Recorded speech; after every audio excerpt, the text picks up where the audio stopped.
Abram, por favor, no Evangelho de Marcos, no capítulo 13.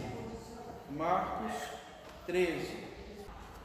E aí a gente hoje vai mexer um pouquinho nesse texto, mas eu quero falar para vocês alguma coisa sobre, começar falando algo sobre o que a gente chama de gênero literário apocalíptico ou literatura apocalíptica, que não é simplesmente o livro de Apocalipse, mas é um corpo de textos que estão espalhados ao longo da Bíblia e que são diferentes dos outros. E a gente vai explicar um pouquinho o porquê e vai dar alguns exemplos, tá certo? Então vamos orar, vamos agradecer ao Senhor que estamos aqui. Pai querido, obrigado por essa manhã, colocamos em Tua mão as nossas vidas, te louvamos por esse tempo, essa chance de estarmos juntas mais uma vez. Amém. Obrigado, Senhor, por toda essa tecnologia que o Senhor nos dá. Amém. Que nos permite chegar a lugares que a gente jamais imaginou.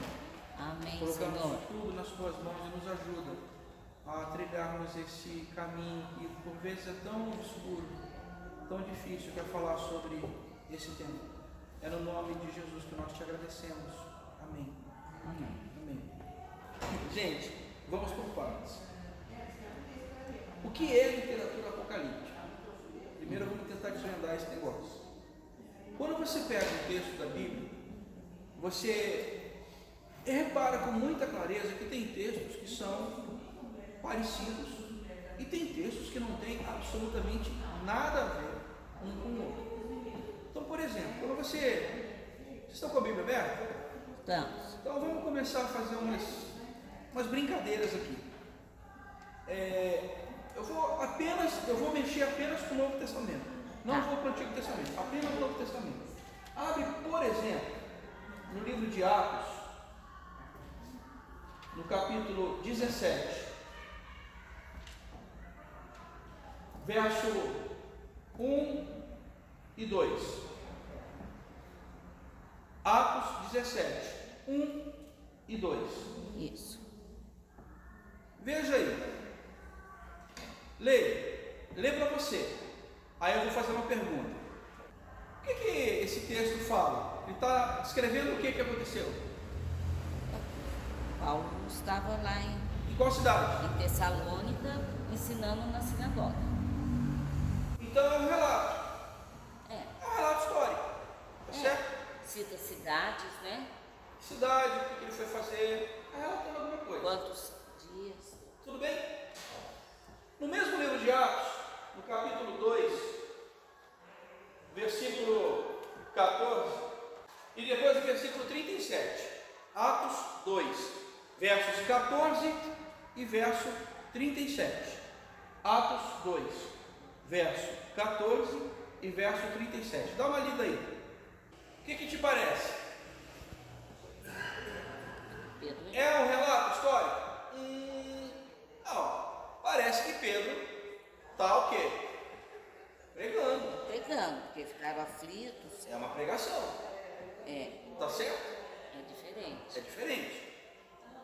Agora, ainda comigo, veja, eu vou para uma palavra de Jesus. Mateus 11, 25. Veja se você não concorda comigo. Jesus ele está falando, está ensinando e tal. De repente ele para, como se ele estivesse parando para fazer uma adoração ao Senhor. Parou para adorar. Foi mais ou menos Isso. Mais ou menos isso. Parou para adorar. Ele disse: graças te dou, ó Pai. É uma adoração. Isso é como se fosse um salmo dentro do Novo Testamento. É algo muito parecido, muito parecido. Abra comigo em Romanos 11, no verso 33. Romanos 11, 33. Aí eu quero que você leia do 33 até o final do capítulo, só para você. Romanos 11, 33 ao 36. Não é parecido? Paulo está explanando, está ensinando, de repente parece que ele para e começa a adorar, como se estivesse cantando um hino, um cântico. Oh, profundidade da riqueza, tanta de sabedoria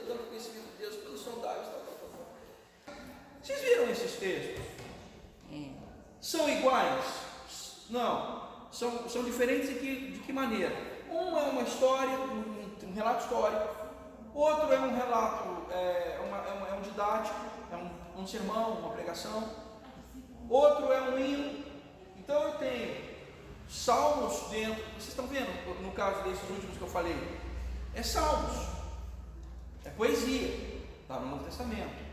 Em Atos, é história, está no Novo Testamento.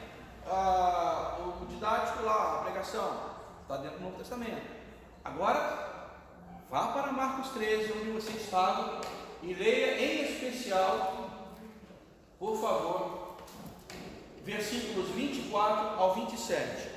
Agora vá para Marcos 13, 24 ao 27. Em especial, eu quero que você olhe esse texto. Leia para você. Pois, aqui já começa. Esse texto, ele é igual aos anteriores? O que você vê que é diferente aí?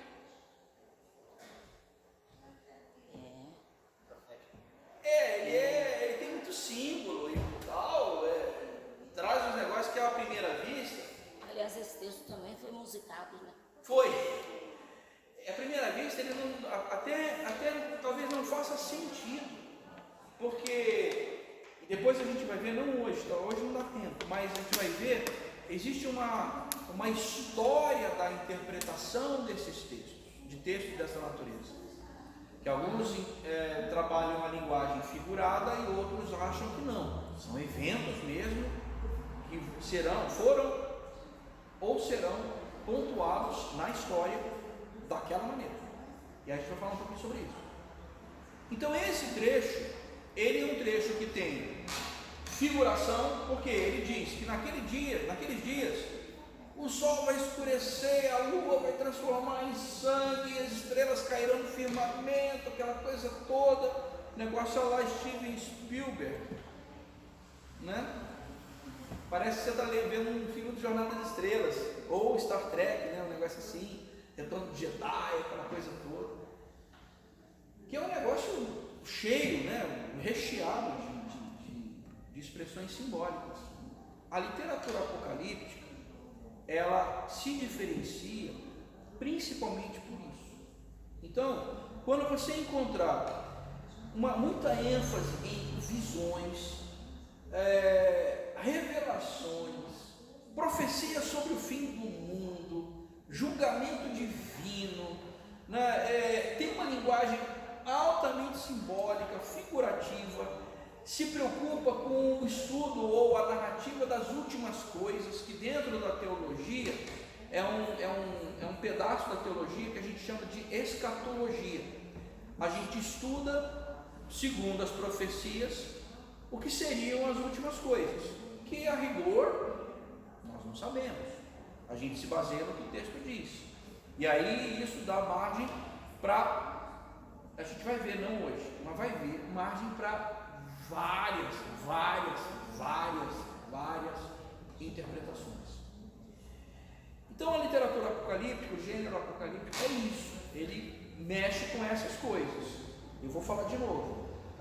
ênfase em visões, revelações, profecias do fim do mundo, julgamento divino, é uma linguagem altamente simbólica, figurativa e lida com as últimas coisas.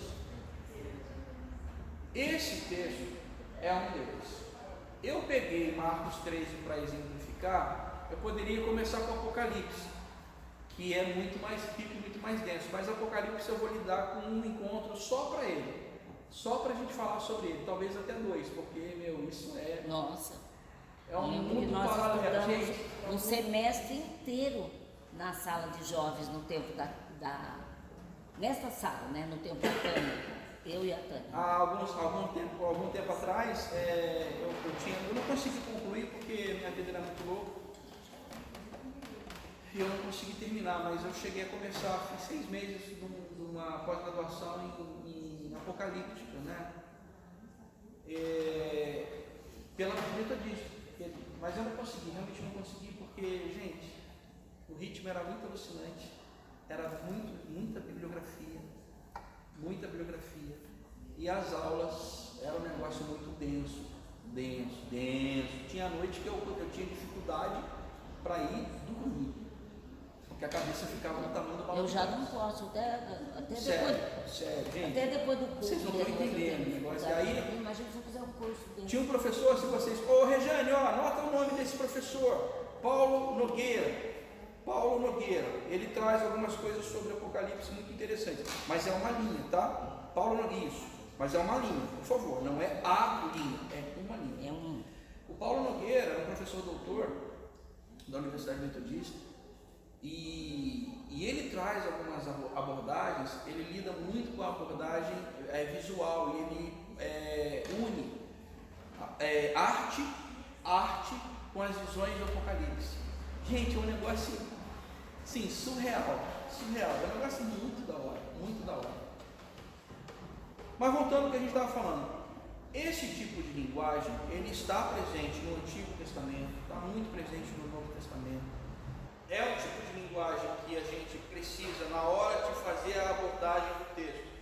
Fazer uma abordagem com muito cuidado, sem afobação, porque nem tudo aparentemente é o que parece. Às vezes, e eu digo normalmente, não é aquilo que eu estou pensando. Entende? Esse é o problema das interpretações muito imediatas. Então, quando você abre no YouTube, por exemplo, e você vê lá alguns vídeos falando assim, com extrema propriedade, com muita certeza sobre...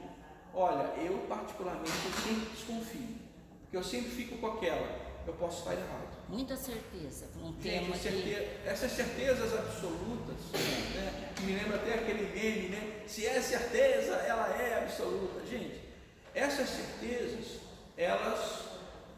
sabe, me causam às vezes até asco, porque elas vêm eivadas de um triunfalismo, tipo eu sei e vocês não sabem, eu tive a revelação e vocês não, que, essas coisas fizeram com que muitos cometessem verdadeiras atrocidades, entendeu? E ao longo da história a gente lê muitas aberrações calcadas naquilo que o texto bíblico diz. No final da década de 70, você se recorda muito bem do Jim Jones, Nossa. né, que, aceitam, eram evangélicos, viu, gente? Eram evangélicos, tá? Esse pessoal cometeu suicídio,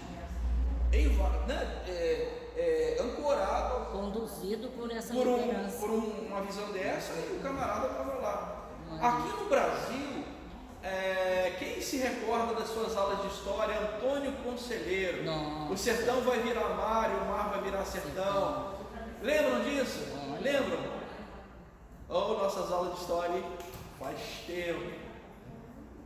Que na história do Brasil, o Antônio Conselheiro, ele era vamos dizer assim, um religioso de linha católica, um beato católico, que tinha essa pregação apocalíptica e levou todo o seu povoado a se entrincheirar e enfrentar as tropas imperiais brasileiras.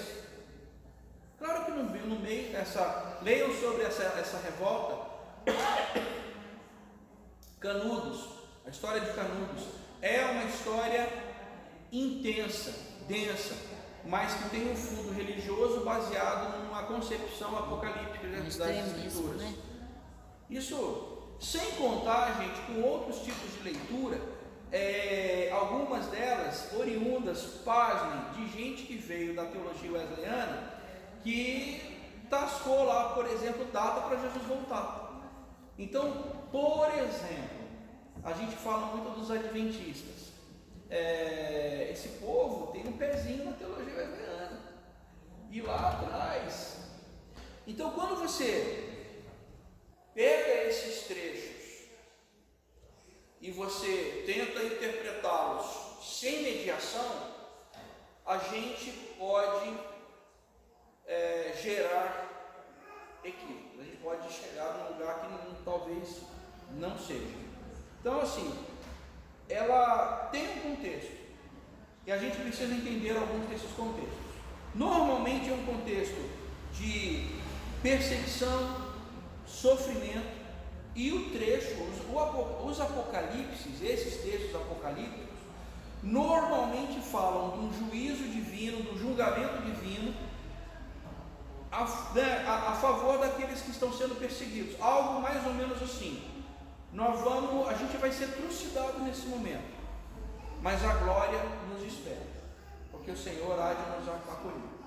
Daí, gente, essas interpretações do juízo, em que o povo vai sofrer agora, mas vai ter essas interpretações, elas geram alguns problemas na hora da gente abordar. Por exemplo, pense comigo: se o que eu vivo aqui hoje, se esse mundo e essa terra aqui é ruim, então por que eu vou me preocupar com as coisas daqui? Eu vou me preocupar com as coisas do céu. Então eu não vou nem me envolver muito aqui com as coisas do dia a dia. Não vou me envolver com política, não vou me envolver com participação cidadã, eu não vou me envolver, eu vou me preocupar apenas em ganhar meu dinheirinho do meu trabalho, ir para casa, ir para a igreja e vida que segue. Tá certo? E assim vamos. Não vou me envolver com nada. Aí vem aquela coisa de cristão não se envolve com política. Como se fosse possível, né? Como se fosse possível. Isso é um tipo de interpretação, a partir dessa leitura bíblica.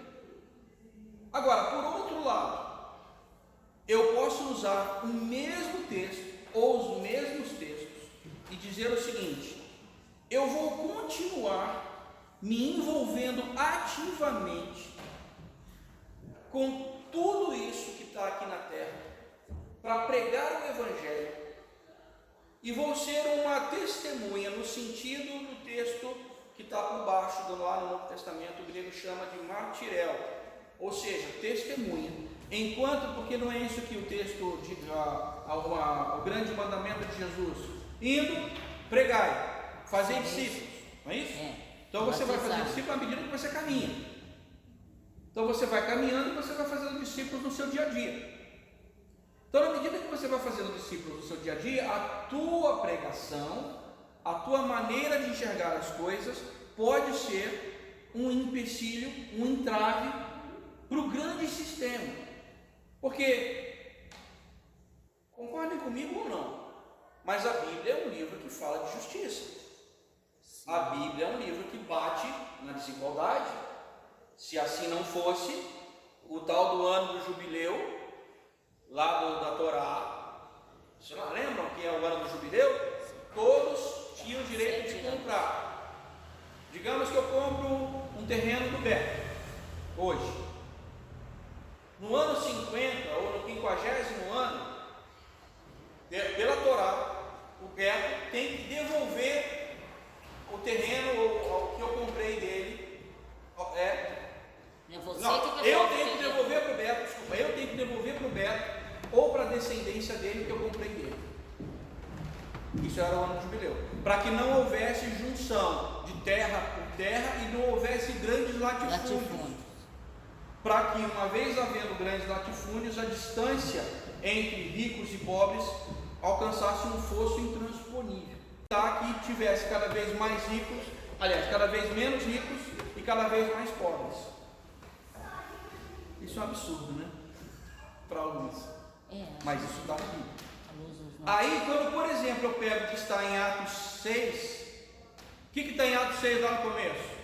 As viúvas dos gregos estavam sendo esquecidas na hora da partilha diária. Aí o que se faz? Instituem-se os diáconos, que iam resolver essa partilha, que era um estilo de vida meio complicado. Abre, por exemplo, por favor, abre comigo Atos, no capítulo 2, Atos 2, 44 e 45. Veja, os que creram estavam juntos, tinham tudo em comum. Eles vendiam as propriedades, bens, distribuíam entre todos à medida em que alguém tinha necessidade. Precisou, meu filho? Tá ruim o negócio pra você? Tamo junto. Quando você precisa. Dá a impressão que era uma cooperativa, né? Ou uma associação. Alguma coisa assim. Eu já ouvi uma interpretação, alguém falando sobre esse texto, não lembro quem, mas é uma voz corrente que eu vi em alguns lugares, que eles faziam isso, além da questão de querer ajudar, porque eles também achavam que a volta de Jesus estava Seria próxima. iminente, exatamente. Então não precisava ter muita coisa. Exato. Né? Não vivia assim a longo prazo, eles estavam vivendo, como a gente diz popularmente, da mão para a boca. É isso mesmo, exatamente. É verdade.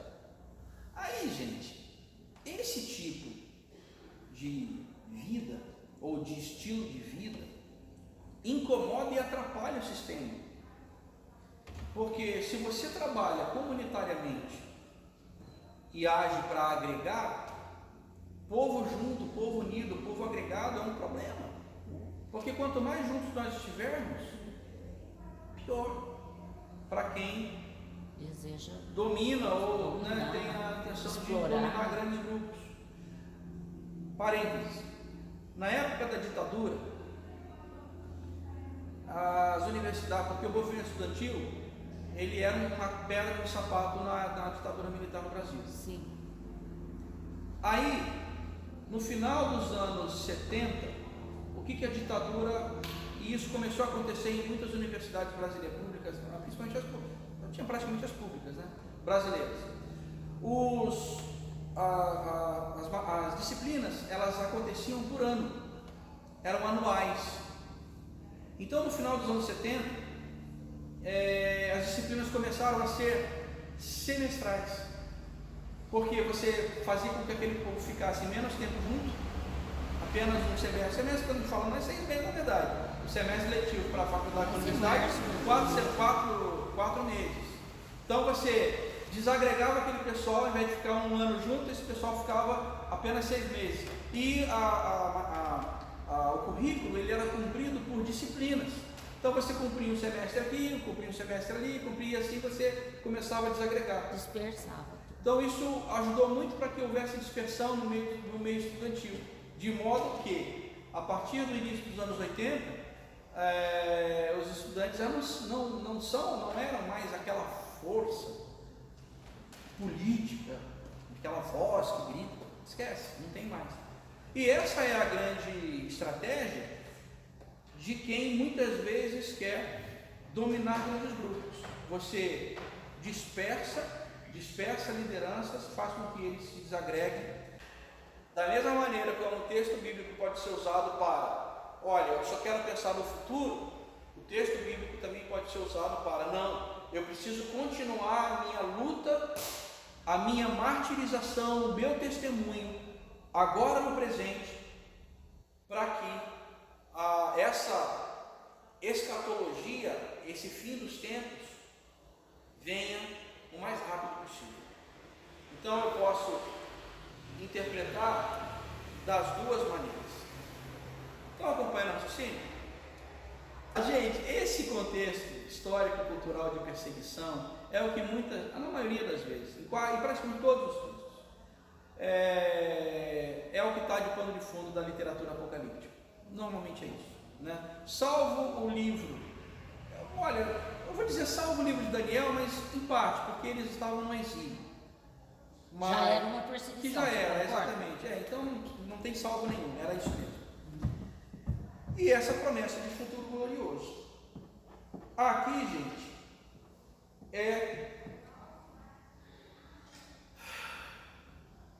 o da coisa, como dizia o Reinaldo, o da palavra abismo, como dizia o poeta, ou o do babó, como dizia o bêbado lá em Recife.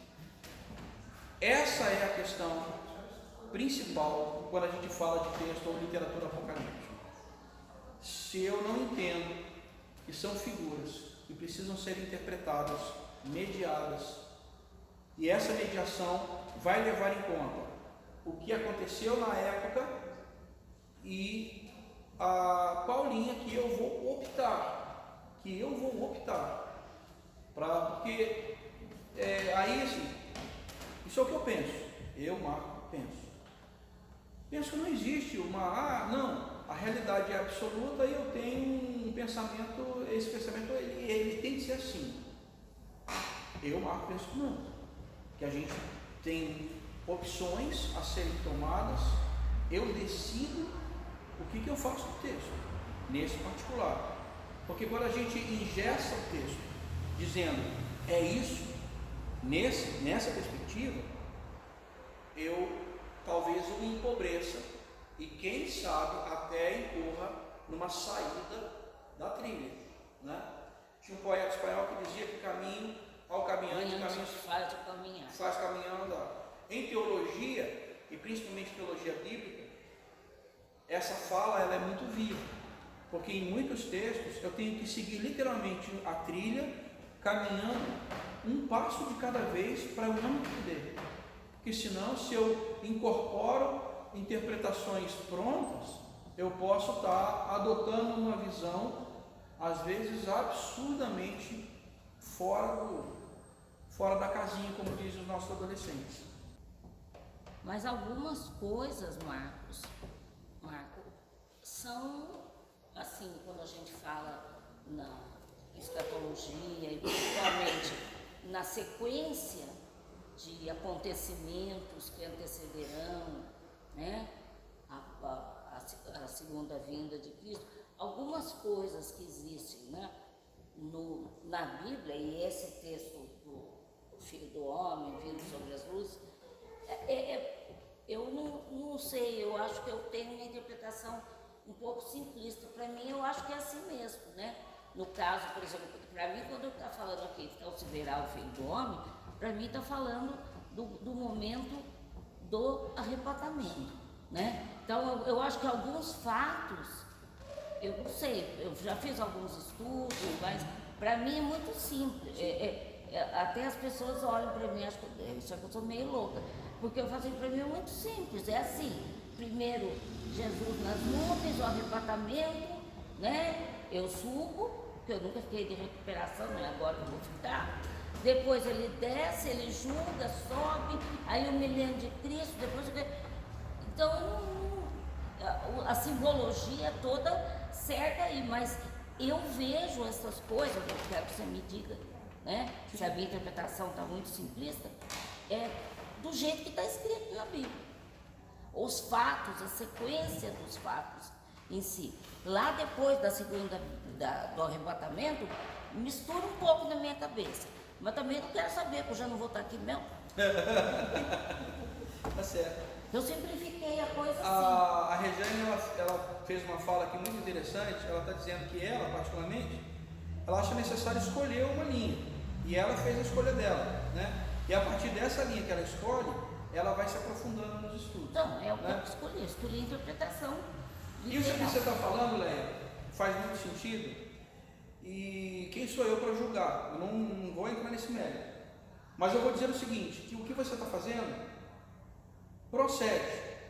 Por quê? Agora voltemos a Marcos no capítulo 13. Gente, olha aí Marcos no capítulo 13, versos 1 e 2. Lembra que eu falei, olha, toda literatura apocalíptica ela tem um pano de fundo, certo? E aqui o pano de fundo é, eles estavam em Jerusalém, eles olharam o templo construído por Herodes, templo esse que, segundo diz a história, levou 40 anos ou mais para ser construído, era uma construção realmente monumental. E eles, galileus de periferia, você imagina alguém de periferia visitando um lugar suntuoso, bonito. Parecido. Não vai ficar pedra sobre tudo. Né? Você imagina como a gente fica pasmado com aquilo, com a beleza, com a construção, com a arquitetura, com a riqueza, com tudo. E é isso que eles estão dizendo. Olha, mestre, essas pedras, esse negócio, que construções. E Jesus começa o discurso. Está vendo isso tudo? Não vai ficar pedra sobre pedra. Aí Eu fico imaginando, eles devem ter olhado para ele, ih, caraca, o que esse cara está usando, meu? Tá louco? E aí no versículo seguinte,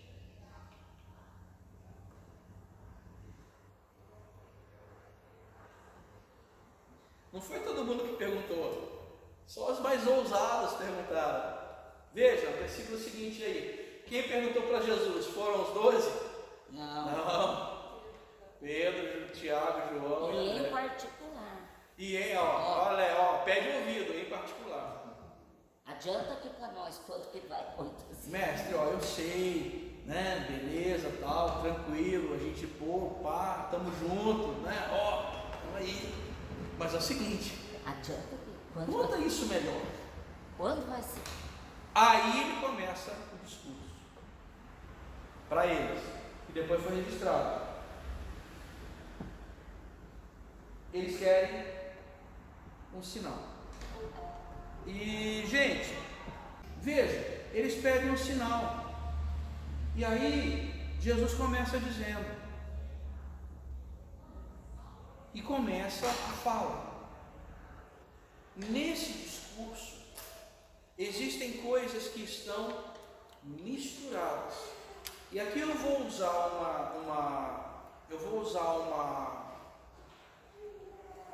uma figura, texto figurado, uma figura para entender. E eu vou pro meu mundo. Sabe uma pizza? Sei. O meu também. Também sei. Pizza. Sei.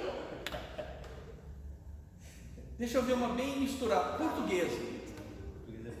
Pizza portuguesa. Que o Elias faz também. Tem cebola, tem queijo, tem tomate, tem a massa de tomate. E dentro da massa de tomate você pode escolher ainda o tipo de tomate que você põe lá.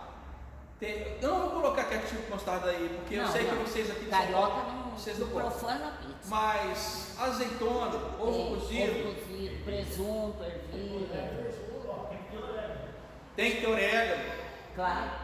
A borda pode ser recheada, né? Aí eu escolho qual é o recheio. Nossa, mano. Eu podia dizer, eu quero uma pizza.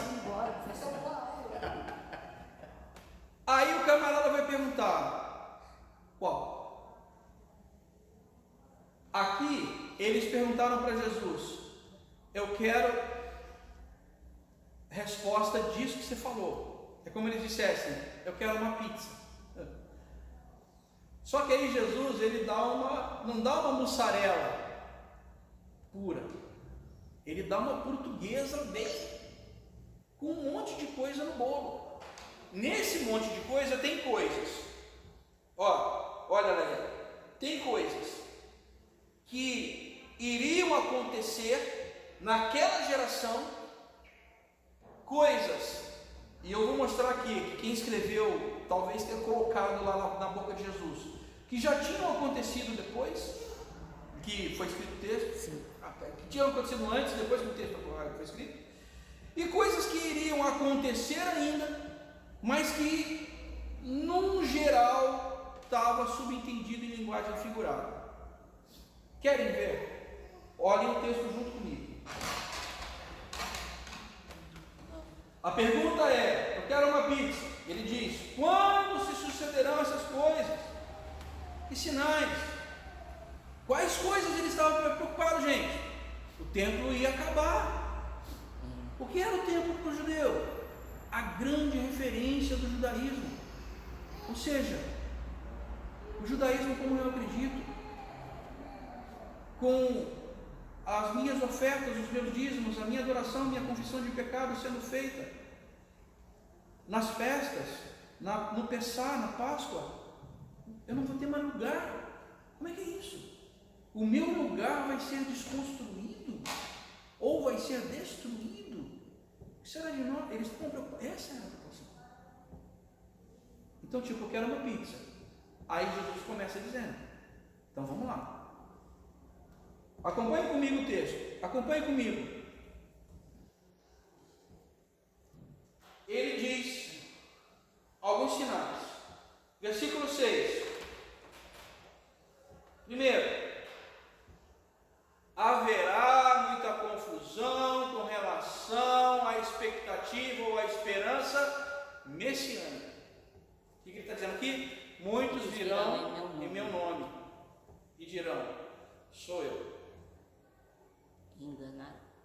Cuidado. Aí já é já é um sinal. Sinal esse, preste atenção, para o tempo dele ou para o nosso tempo? Para todos os tempos. Para os dois. Porque o judeu até hoje espera. Está esperando. Está na expectativa. Inclusive ele acha que Jesus foi um que veio no nome e não era. Então valia para os dois. Então, está misturado. Continue no texto. Ele diz: guerras, rumores de guerras. Guerras, rumores de guerra. Para o tempo deles ou para o nosso tempo? Os dois. No tempo deles era um problema porque eles estavam na expectativa de um possível embate com o poderio romano. Gente, o judeu da Palestina do primeiro século era um bicho tinhoso. Roma dominava praticamente da Península Ibérica até a Ásia próxima, o Oriente mais próximo, até o norte da África. E os caras lá na Israel achando, não, vamos botar para quebrar, o soco na mesa. Gente, os caras eram loucos, meu. Gente, que doideira. E aí o trecho seguinte fala: nação contra nação e reino contra reino. A palavra nação aqui, eu quero que você entenda uma coisa que nas Bíblias ela não se traduz. Mas a palavra nação é um vocábulo grego que é o etné, que na verdade envolve muito mais coisa do que um país, uma localização um geográfica. território, sabe? Os judeus, por exemplo, são um exemplo disso. Um etné, exato. Então isso vai, a palavra etnia, por exemplo, cultura, é isso. É como se aqui no Brasil nós todos fôssemos e somos brasileiros e brasileiras. E tinha o presidente que falava, né? Brasileiros e brasileiras. Sarney. José Sarney, grande poeta. Mas nós temos culturas diferentes. O Rio Grandense lá no sul é igual ao carioca? Não. O carioca é igual ao paulista? O paulista é igual ao baiano? Que é igual ao nordestino? E o pessoal do norte? Gente, você está entendendo? Então, se como cada etné, cada cultura dessa fosse uma etné, e o que ele está dizendo? Olha, vai se levantar cultura Nação contra cultura, ou etné contra etné. Isso era para o tempo dele ou para o nosso tempo? Continua para o nosso tempo. Muito vivo, né? Vocês estão vendo como é difícil? Não é simplesmente pegar e receita de bolo. Toma, eu quero uma pizza portuguesa, calabresa, mussarela, 4 queijos, brotinho, 12 pedaços. Verso 8: terremotos, para o tempo deles ou para o nosso? Fome, para o tempo dele ou para o nosso? Tudo, né? E aí ele diz: É só o começo. é só o começo. Eu acho interessante porque quando ele fala que nas guerras, né? Nós estamos vivendo isso muito vívido agora com a guerra da Ucrânia, mas ele fala assim, mas que as pessoas encontram uma maneira de eu acho que entendo isso como uma maneira de se consolar. Tá ruim, mas é porque está acabando. Jesus diz, não, ainda não é o fim. É a maneira como o texto apocalíptico ele dá para nós essa esperança. Olha, tá rodando isso tudo aí, mas logo acaba. E aí a gente vai para o Senhor. A Estelar vai orar para nós.